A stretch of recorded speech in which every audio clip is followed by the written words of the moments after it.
हम नहीं सोचे थे कि हमारा दोस्त लोग इतना आएगा। देखिए अभी सब आया है और हम केक काट रहे हैं बटिया का डणसीर का डैम के पास।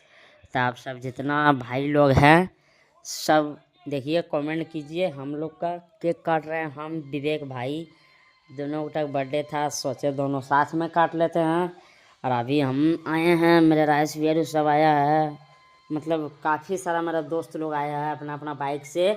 तो चलिए मेरा बर्थडे का ढेर सारी आप सब शुभकामना दिए हैं, दुलार प्यार।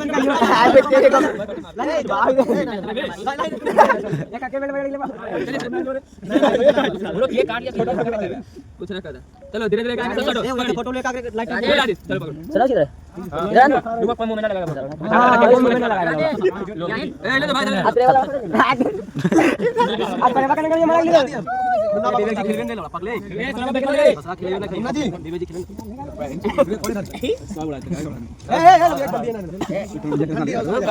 चलो